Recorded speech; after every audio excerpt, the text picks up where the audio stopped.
In a moment of bipartisanship, we have the preliminary deal, I guess, in the House for the budget. Patty Murray on the Democratic side, Paul Ryan on the Republican side, working on a deal. Now, as I said, this is bipartisanship. That does not mean it's lacking in conflict. We're going to have some organizations firing back at establishment Republicans, but first, we've got a cat fight.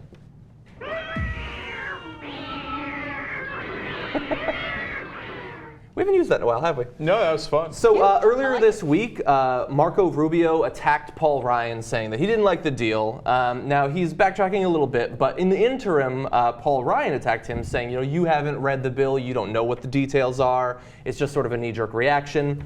But now Marco Rubio is responding to Paul Ryan. Senator, when you made the initial criticism, Congressman Ryan suggested maybe you should have read the bill first. Had you read the bill? I knew full well all the details of the important parts that were in it. In fact, they had been leaked, days in advance. They had been leaked hours in advance. There was an understanding in this building, including from among our conferees, about what it included, and it had fundamental things we were well aware of. So if we can be sure of anything coming out of that video, it's that he did not read the bill. Yes, it was days in advance, weeks, a month in advance, something. Listen, we did not confer about this before the show began, but the first thing that jumped out was I read important parts of the bill. In other words, you didn't read the bill. Okay. No, I don't even know if he used the word read. I think he said he knew the important parts of the bill. He was aware of them, yeah. What he really wanted to say was, none of us read any of this crap. Yeah, that's exactly right. Time for that? No, what I love is that they're using their talking points against one another. That's why Republican on Republican crime is awesome, right? Because normally they do this, Democrats, oh yeah, voting on Obamacare, we didn't even read the bill. The bill's like 8,000 pages, nobody read the bill, right? So they know that. So they're like, did you read all it? You didn't, did you? Now they're using it against one another. And so Rubio's like, wait, that's not fair. What do you mean? Of course I didn't read the bill. None of us ever read the bill. That's our play. Yeah. We use our play against each other. Yeah. Yeah, so Paul Ryan was attacking Rubio. Now Rubio, there's so many factions in this because all of the people who are trying to line up to run in 2016, they have to be seen to be opposing something that you can vote against by voting for Marco Rubio. But they don't seem to be able to, they can't decide exactly which side they're supposed to be on because right now we've got conservative groups attacking Boehner, but we've got Rubio who in one statement that you're about to see stands up for the conservative groups attacking Boehner and Boehner. Let's watch, make some sense out of this. Let me ask you about Speaker Boehner's comments. I mean, he said the criticism is ridiculous.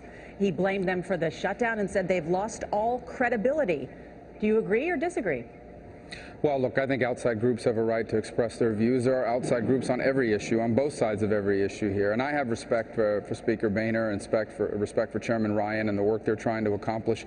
I will simply ask my opinion on whether this budget takes us in the right direction as a country. And I personally feel that it does not.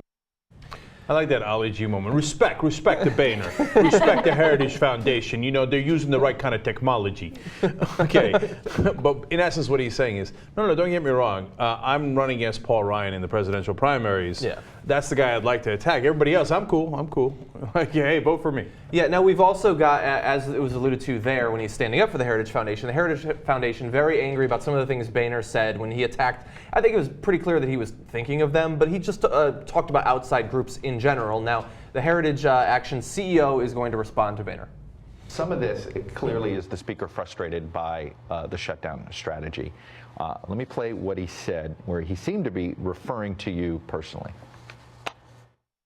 If you'll recall, the day before the government reopened, one of the people at one of these groups stood up and said, well, we never really thought it would work. Are you kidding me? Speaker's being absurd. If I felt we could repeal Obamacare, I would have spent the month of August on a repeal Obamacare tour. We spent it on a defund tour. Yeah, so he would have repealed it if he could have, or go back 10 years in the past, he would have advocated for it as his organization did.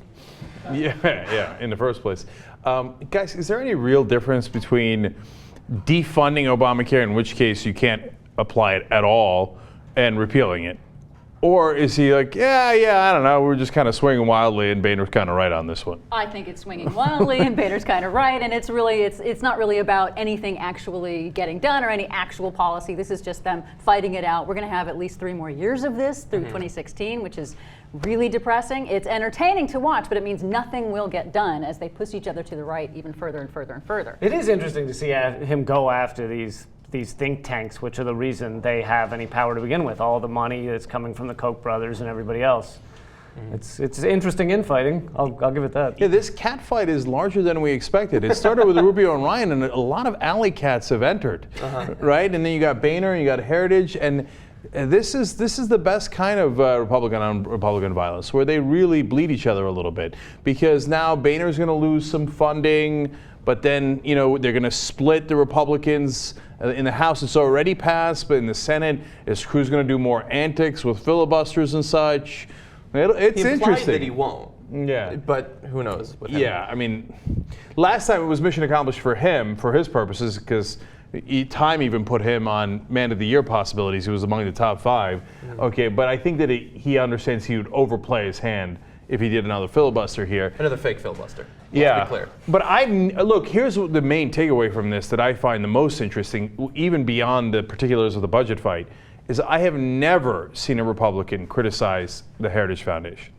Never in my lifetime, right? Yeah. So this isn't like, Democrats will criticize liberal organizations till they're blue in the face. They love it. That's their favorite thing. Look, I'm so bipartisan.